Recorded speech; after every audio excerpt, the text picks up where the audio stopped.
what Trey has accomplished this year. We've talked about him many, many times, but just what does that mean to the offense when you have a guy like that? And it could be any position, but a guy like that who really stands out, draws the defense's attention. Yeah, we've talked about him a lot for all the right reasons. I mean, he's arguably one of the best players in the National Football League right now. He's playing at such high level, I should say. To your point, I think we know we need to get him the ball. They know they need to take him away. And when you can produce the way he has with knowing that, I think when you first come on the scene, you might surprise some people and make some plays that they didn't see coming or they're not really game planning for you. I think what we've seen throughout the season is, almost at times, not wholesale, but close to wholesale changes to make sure he doesn't wreck the game. And yet he is first in receptions, second in touchdowns, top, 6 or 5 in yards. So I think that speaks to him and his ability to continue to go out there and play at such a high level, regardless of the circumstances, the coverage, and what teams are trying to do to take him away, which is really impressive. Can you compare Trey to anybody you've been around since you've been in the NFL, anybody you watched? My guess is if he keeps doing this, we'll be talking about him as among the greatest ever. I know it's very early, but can you compare him to anybody that you've seen? Honestly, I can't, and I've been around some really good tight ends. When I think of when I first came in the league, or my second year in the league, Kyle Rudolph in Minnesota, David Njoku and Austin Hooper in Cleveland. And no, I mean, the way he's playing right now, he's on a level that I don't think a lot of people have seen, and you can see that in the record books that he's changing and rewriting, and I think it's extremely impressive. And as you said, I think the challenge to him is the consistency, and I think that's ultimately what this league is about, is being able to do it year in and year out for whatever it takes, 8, 10, 12 years, as long as you're lucky enough to play the game. And I think he has that desire and the work ethic to do that, but that's a real challenge. Why is he able to still have an impact and still be able to produce when teams are very clearly targeting him with 2 or 3 guys trying to take him out? Well, I think it's a number of different things. I think one of the things that being in multiple personnel groupings allows us to do is to move him around the formation, which does make it hard to say, all right, we're going to do. If you only do that, can you fit the run? Can you stop the action game? Can you do some of the other stuff that you need to do to play defense effectively? I think that helps a little bit. And I think it speaks to his ability to find ways to get himself open in terms of the way he runs routes, in terms of the way he attacks the football. It's not like he's wide open all the time when he's catching the ball. I think that's one of the unique traits about him as a receiver is his ability to contort his body, go up and get the ball, make contested catches, make plays with the ball in his hand. And because of that multifaceted skill set, I think it makes it hard to just say, all right, this is the one thing that's going to take him away, no matter what we do. Michael Wilson obviously has a chance to get to 1,000 yards this week. What would that mean to him? He's never had 600 before in a season. What would it mean to hit that 1,000 mark? I think it's a number that everybody looks at. I think, for him, he would be able to speak to what it means individually to him. From that standpoint, I think guys are always going to have goals for themselves in terms of what they want to accomplish in a given season or in a given game. I don't look at – it's a benchmark that is, I think, publicly acknowledged. I think for us and for me and what I've always said to him is it's about what it looks like on tape. And are you winning your one-on-ones? Are you playing at a high level? I think he's done that with every opportunity he's been given. And I think that speaks to him and his work ethic and kind of what he's done here and how he's grown as a player and a person over, what is it now, almost 3 years? Because it's not always an easy thing to do.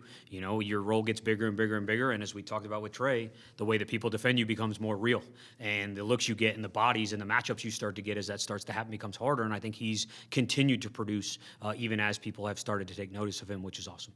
Did you know, or did you think that he had it in him to be that wide receiver 1, if you will, like that guy who could be the 15 targets a game, 10 catches a game? Did you know that when you got here, or is it something you learned about him as you, or is it something that surprised you this year? Yeah, I wouldn't say it surprised me this year. I think it's something you always, to me, before it happens, there's some intangibles that usually show through and just the way you carry yourself, the way you go about your business. Obviously there's a physical gift side of a thing. Like, I'm not going to go out and have 1,000 receiving yards anytime soon, even if I have the right attitude, the right mentality, the right work ethic.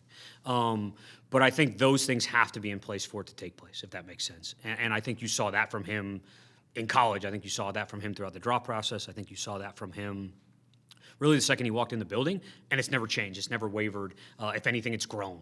And he's asked all the right questions and learns from everybody and talks to everybody about how to perfect his craft, not just in the building, but outside the building. He's one of those guys who will always ask me about other guys that I've coached or other guys that I've been around. Who is the best? How did they do this? What made them different? And I think that's part of him perfecting his craft. And so I think that, coupled with the attitude and the physical ability, I wouldn't say it's a surprise, but always pleased to see that come to fruition. Quick Follow that. Is there an explanation as to why he blossomed after the quarterback change? I think, again, a lot of it can be injuries too, and again, when guys go down and other guys get to step up, sometimes you see that and sometimes you don't, and again, not to speak on the past, but I remember I was a receiver coach in 2019 with Stephon Diggs and Adam Thielen, and Thielen went out and missed, I think, 8 games in that season, and Diggs went off for about, I think it was 1,400, 1,500 yards, something like that. So when those opportunities come, that's going to be real, and certainly, Trey McBride's somebody that's going to need some targets and some touches as well. So when you have a lot of guys that have a certain skill set, that ball's going to get spread around. When you start to lose those guys, it may get concentrated if other guys don't pick up the slack, and I think Mike's benefited of it, but really taking advantage of that, if that makes sense. Overall, how do you kind of assess what's gone wrong offensively this season? Yeah, and again, I think a big part of that's going to take place after the season. I don't want to be dwelling on that on a Tuesday going into a game. Like we got to focus on the Rams. They're a great team coming in here with a big game, or going to their place, I should say, with a big game in front of us. So that's kind of the mindset. I think it's something you look at and keep an eye on as you go through the year. But until you really dive into it, that's when you're going to go figure out, all right, hey, here's what we need to do, and here's where we need to go going forward. Right now, to me, it's all about the Rams. When you get to that point, you're like, you don't want to dwell on it. Are you good about taking the emotion out of it for yourself, or will there be times when you're going back and looking and analyzing and beat yourself up or be upset about something? Like, how do you process that? I think it's a mix of both. I think there's always going to be some frustration or disappointment anytime you don't reach your goals, anytime things aren't as good as you want them to be, anytime, whether that's individually, as a group, collectively. But I think one of the really important parts of making the proper corrections and getting things fixed is to take the emotion out of it and look at it strictly from all right, what do we need to be better at, and how do we do that? And really try to dive in and say, all right, is it something I can do? Is it something we can do personnel-wise? Is it something we can coach better? Is it something we can scheme better? Is there someone around the league that we can pick from? Kind of like we talk about with Mike, asking about other people that have done some things or had some success in certain areas. I think that's a really big part of it. But I think the emotional side of it has to remove itself at some point if you're going to make calculated and confident decisions. I know you're not looking at the big picture yet, but this will be the last time we talk to you this season. What have you... Unless you FaceTime me. If we only want to set that up. What have you learned? Your first chance at an offensive coordinator, what have you learned about yourself kind of over these 3 years? I think you learn so much about yourself from just a leadership standpoint in terms of how you interact with different people, how you manage different personalities, how you deploy an offense, how you interact with people in the building. I think so much of that is valuable and extremely important to my process of always trying to improve and be better at my job. And I've been very fortunate to be around great people who have helped me grow and helped me develop and critiqued me and given me some of that feedback and made me a better coach and made me a better person. Even sitting in front of you guys. I think that's a big part of this job that I appreciate, that I don't take for granted. And I think it's been an awesome experience that I've really enjoyed and I love doing. How much has that kind of stuff changed over the past 3 years in terms of what you're talking about, how you interact with people, how you kind of set things up on a daily basis? I think it's always changing. I think that's the nature of any productive relationship, whether it's professional or personal. I think you're always trying to find people that bring out the most in you, and you're always trying, as a good person, as a good friend, as a good teammate, you're trying to bring out the most in the people around you. I think that's so important to everything we do, not only in football but in life. He is basically the top-ranked quarterback since he's took over. How do you kind of evaluate, and what do you think of how he's done in terms of, I guess in the context of like dealing with this roster that he's had to deal with, 2 of the top 4 tight ends, all that stuff. How do you evaluate his job? Like, what do you think he's done since? Yeah, I mean, again, it's a game-to-game evaluation from that standpoint. At this point, we try to keep it very much in the moment of, all right, what do we do well? What didn't we do well? How can you be better? I think that's always going to be the focus with him. And anybody who's playing on the field and in season. I think after the season, we'll go back and look at it in its entirety and say, again, similarly, but more big picture. But I think as you said, and the big thing I think that has allowed him to have that success is really staying in the moment and controlling what you can control and sticking to your process. I think he's done such a great job of that as a player, as a leader, as a teammate. And I think that's one of the big reasons he's been able to do what he has done. Drew, in what what way is Marvin Harrison Jr. in year 2 different than Marvin Harrison Jr. in year 1 within this offense? I'd like to say he's gaining a lot of confidence. I think you've seen that in just the pace of play and the way that he's going out there and attacking the ball and doing different things like that. I know he's been frustrated by, a number of the injuries, as anyone would be, because it feels like, I really did feel like coming out of the kind of the middle of the season there when he kind of got into a rhythm and got rolling there, that he was ready to take off. And then you kind of hit a speed bump and you're in and out of the lineup a little bit and you're battling through some stuff, which a lot of guys are at this point in the NFL season. But I think he's grown a lot as a player and as a teammate. I think you're starting to see some of that confidence in terms of the way he comes out of the huddle, comes off the ball and attacks the football. And we need that to continue. We need that growth to really, every year take the next step. Related to Josh's question about Jacoby, but it seems like this offense structurally, since Jacoby took over, has kind of been what you guys envisioned with the under center passing, or under center play action passing game, which I guess raises the question: do you think you did enough to build this offense around Kyler when he was healthy? I'd like to think I did. I always am going to build the offense around whoever our best players to give us a chance to win football games. And that's got to be my mindset, no matter who the quarterback is, who the receivers are, who the running back or the O-line is. I think you always got to look at who you got out there on the field, the matchup you're going against, and how do I put our best players in position to affect the game, no matter who they are. And anytime we fall short of our goal, I'm going to say I didn't do that well enough. That's just who I am as a leader, as a teammate, as a coach. So anytime we fall short, I didn't do a good enough job. And when we did it and we accomplished it, I got to give a lot of that credit to the guys going out there and doing it physically, because that ultimately game's played on the field. It's a player's game, and I think they know that. So that's kind of where I lie on that one. What could you have done better than to build the offense around him? Around Kyler? Yeah, I think, again, we got to go back and look at last year and the year before and kind of pull that apart, even the first 5 games of the season. I do feel like we did some really good things with him at the helm, offensively and as a team. And I'm always going to feel that way when we win games, and when we lose games, I'm going to say, all right, hey, was the passing game dynamic enough? Did we run the ball efficiently enough? Did I execute well in situational ball in terms of what I called and when I called it? And sometimes I'm going to feel really good about it, and it didn't work. Other times I'm going to say, I think I could have been better there. I could have made some different decisions. I think that's the nature of being a play caller or decision maker in this industry for sure, and just about in any industry you work in. And to be a good leader and to go out there and go do it again, I think you have to have that mentality and that confidence. When you're game planning week to week, how do you respond to mental mistakes when you see them on the film? First of all, how many mental mistakes do you see? Like, you spending a lot of time on that, and then do you pare down the offense? Do you redefine the things that you've already installed? How do you react to mental mistakes? Yeah, I think that it's a great question, and it's a very real part of coaching. I think it's one of the most important things we do. I think the big thing to a player is always repeat mistakes are the thing we can't have. When something gets corrected, and then if it becomes a theme, it's our job to fix it in whatever way, either get out of that world from a scheme perspective, or simplify, or make it more complicated, or coach it different, or replace the person doing it. I think that's always part of the nuance of coaching, if you will. I feel like, again, and this is, again, without going back and looking at its entirety, I don't feel like that's been a major issue for us over the course of the year. I'd also say that I don't think I've ever been part of a football game where mental mistakes didn't happen and there wasn't a miscommunication or something that didn't get done maybe the way it was supposed to. And so I think that's a very fine line that you always have to be very aware of as you go through the week and go through the season, to make sure that you are limiting those as much as possible. Related to kind of the mental side, you guys have had 5 illegal formation penalties on offense and a handful, I think, of illegal shifts. How do you explain those pre-snap, I guess what JG calls non-negotiables? Yeah, the non-negotiables are something that can't happen, and there's no explanation for it, kind of to the mental mistake. There's really no explanation for a mental mistake, right? You knew what to do and you didn't do it. I think the reality of the sport is going to tell you that they will happen. I think JG does a great job every kind of week of educating guys around the league of other things that are mistakes that happen, whether it's a rule or non-negotiable or anything that we deem as something that shouldn't happen. Hey, it happened here, this is why it's important, this is how it can cost us a game. And then I think to the illegal formation question, I think a lot of that is communication in and out of the huddle and making sure that guys, hey, if I'm the guy that's taking the ball, I need to communicate. And when we're in and out of different personnels, certainly as injuries can pile up during a game, that can get a little tricky. Guys are moving to different spots and in different places in the formation, and that's where that communication piece becomes so important of, hey, I'm taking the ball, hey, I'm off, let's get out of the huddle, make sure you know what you're doing so you can get set, we can send somebody in motion. All those different things are very important.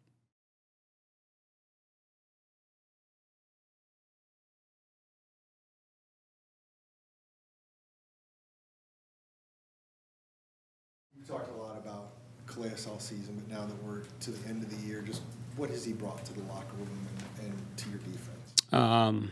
Knowledge, leadership, energy. I mean, he shows up every day and does the right thing. You know, like practices hard, studies hard, knows his assignments, and I think he's just been a good example to look at. Hey, this is the standard of what being a pro looks like. But he is a very good outgoing leader and is very intentional about bringing people along with him. You guys wouldn't have signed him if you didn't think he was going to be able to perform. But is there any part of you that is surprised he's been able to keep it at this level this many years in? I mean, I think every day you look at him, you're like, I don't know how, but you're impressive, just from that perspective. How would you evaluate Will's rookie season? Right now I'm just focused on what does Will need to do, this upcoming week. There'll be a time to evaluate the season as a whole. There's things to improve on from technique standpoint, just like all our guys. But this week it's about what do we got to do, against this group and how do you have to play these guys, these receivers. So really just focus on what he has to do this week to have a good game. After that first game against Puka Nacua, JG had mentioned point of attack with Will Yeah. Johnson in particular. Have you seen any improvement and what could or should that look like this time around? Yeah, I mean, there's, point of attack can be kind of twofold of am I in the position and am I finishing when I'm in the position. You talk about Puka, he is phenomenal at the point of attack. Hands are as strong as I've ever seen. He makes some unbelievable grabs right now. So we got a challenge ahead of us, not only from the perspective of being in phase and being connected on routes, but also finishing at the catch point. So, there's been good and bad throughout the defense, whether it's are we in position and then at position, are we finishing? And this week is huge emphasis there.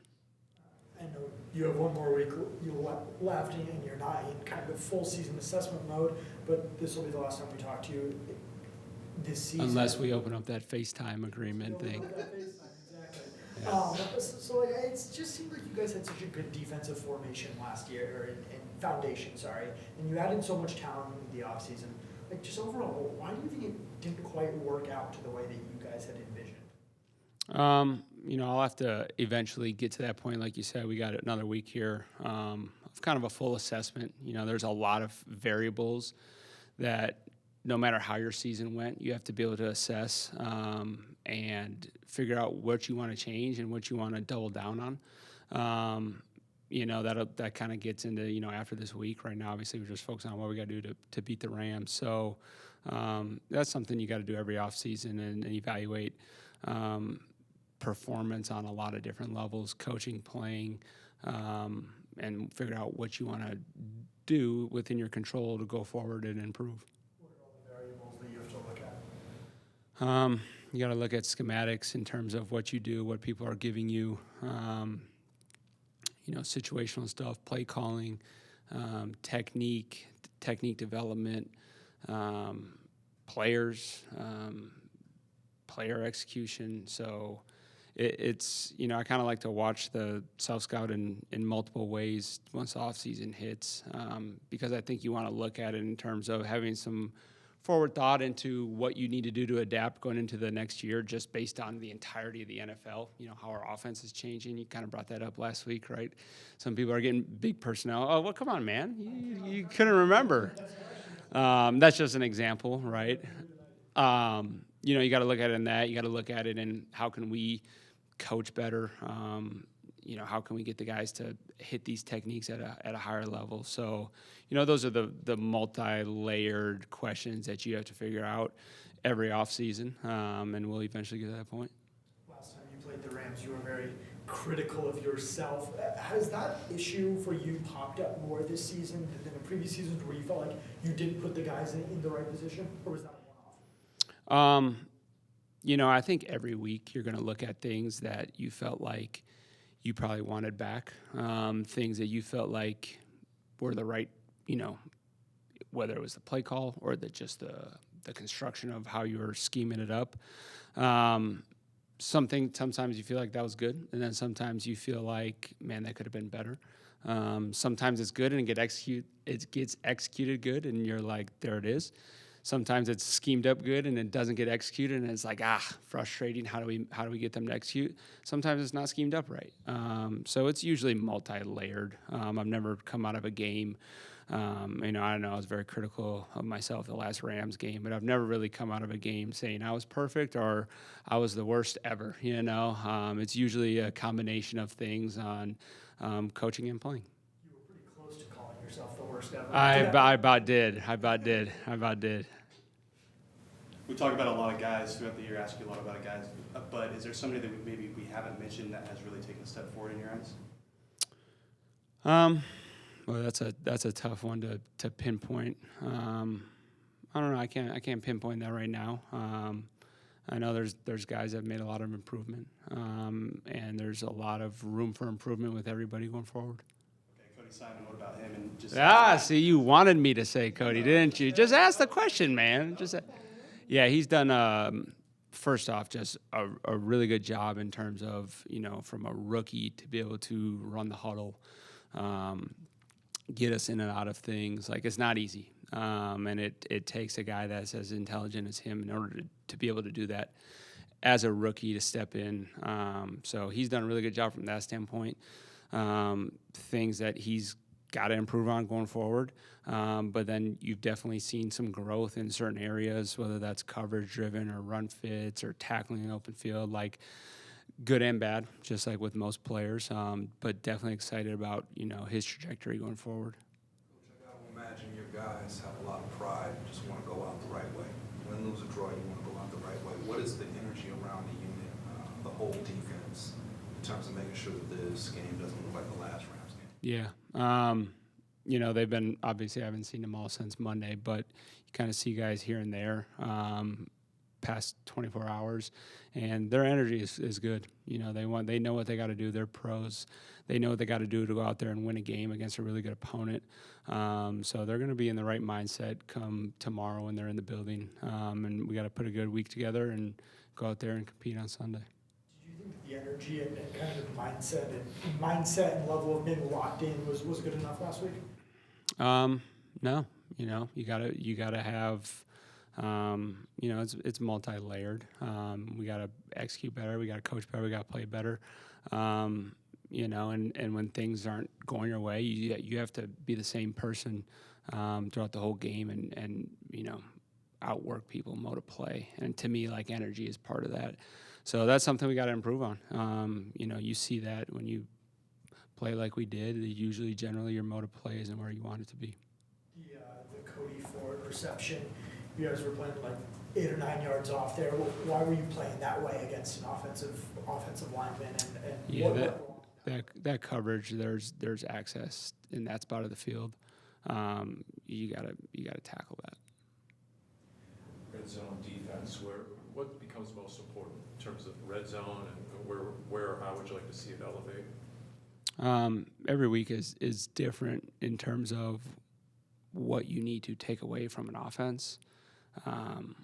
Ultimately, you got to knock the line of scrimmage back. You got to play red zone coverage the right way because it's different. You have a 12th defender with the back line. And that's generally what it is. Now, the play types you're getting, the people you're defending, that changes every week. So how you're going to scheme it up is different. But it generally is going to always come back to, are we winning the line of scrimmage and are we playing coverage the right way? Why have offensive linemen been kind of an Achilles heel for this defense this year? I think 2 of 3 tries have not been successful to them, if I'm not mistaken. You're talking about Offenses going to their linemen and reporting, you're saying? Like eligible linemen? yeah. Yeah, I mean, you got to tackle the guy. That's that one. Pretty simple. And then the other ones, you got to have awareness for who reports. Another question that's probably better for the offseason, but what have you kind of learned about yourself in 3 years as a defensive coordinator? How do you feel like you're different now compared to 2.5 years ago when you got here? That is deep.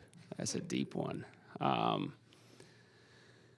That it's also hard to pinpoint, I would say, because I think you probably gradually change throughout, and that can be philosophically with scheme or technique. I always say like we're not married to anything, right? Talking to the coaches, so where we feel like we need to adapt and get better. So you're always making those kind of adaptations. I'm always trying to improve and grow as a person, as a leader, as someone that can connect people within the building. And it's, I would sit here and say like, I've made this huge stride, but I feel like you always have to continue to strive and get better at that.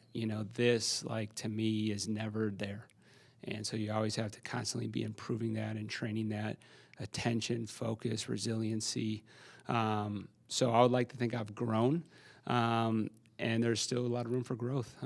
As I want all the guys that feel that have a growth mindset and that you can always continue to improve your connectedness, your leadership, and just your overall psychological preparation.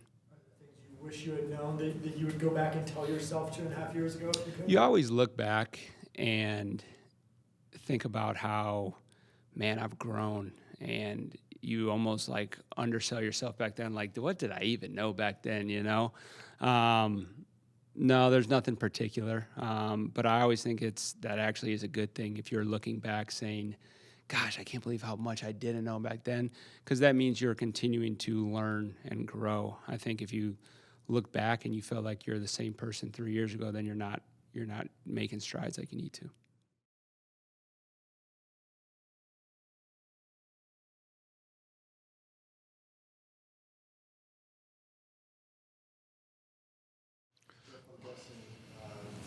Bringing in Cardi kind of was with an eye of the future in mind, but what do you guys like about him and wanting to take a look at him? Young guy.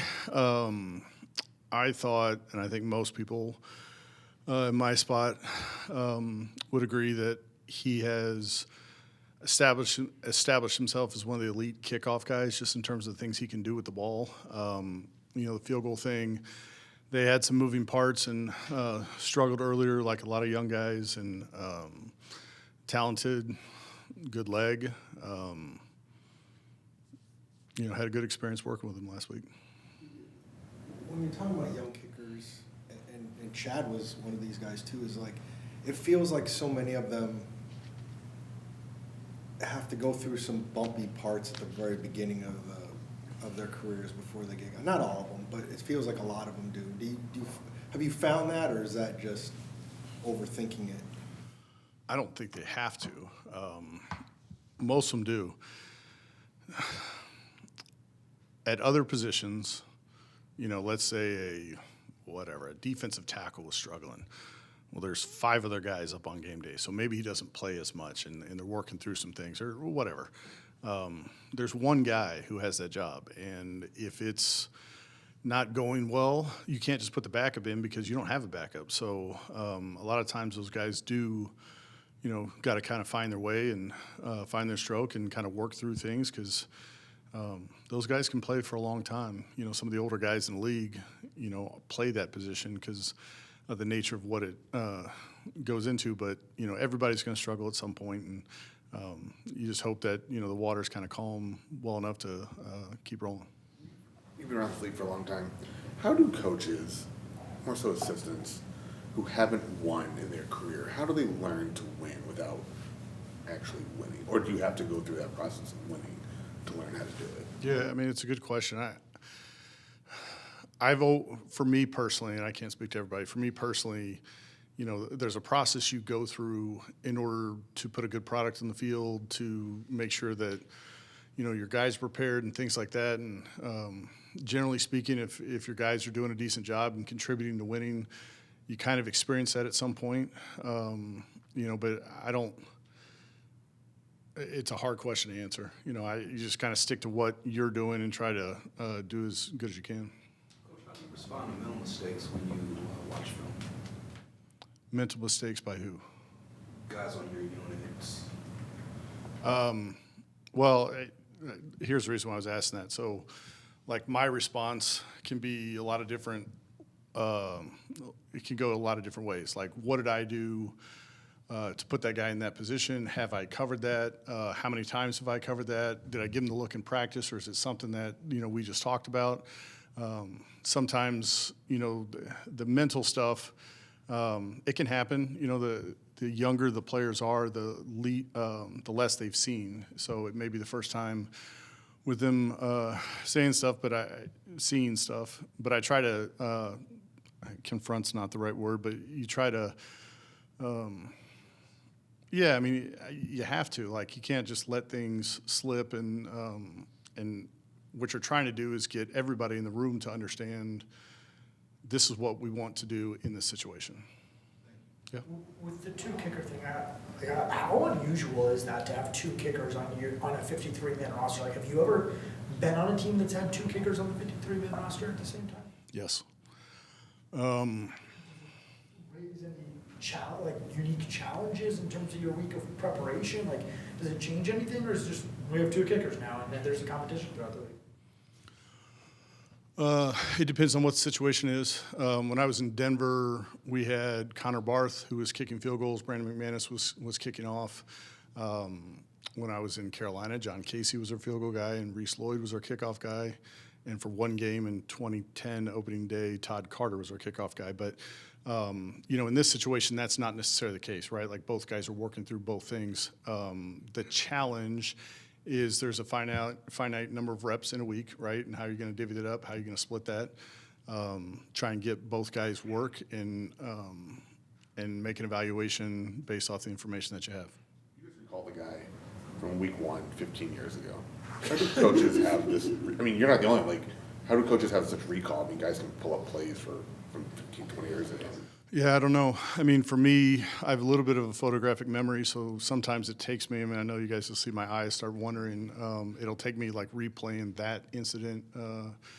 But, you know, I start going through, okay, kickoff guys, and Todd kicked one game, and here he's back.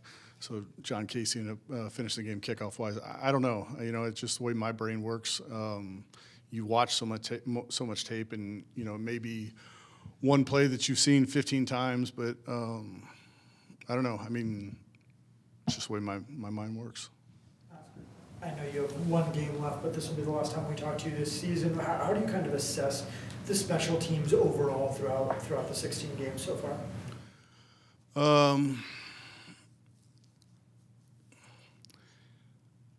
It's a hard question to answer because I'd say incomplete, right? Because we still have one more piece of the puzzle. You know, it's been, there's an evaluation of players, there's an evaluation of scheme. I'd hate to do that with one short, but there's always things we can do better, and there's always things that that you're trying to improve upon. And you know, at this point, it's like, okay, how do we beat the Rams this week? Roster is this depleted. Does it affect your unit more than others because you're taking pieces kind of from everywhere? I can't say more than others. I mean, there's two components to the injury thing.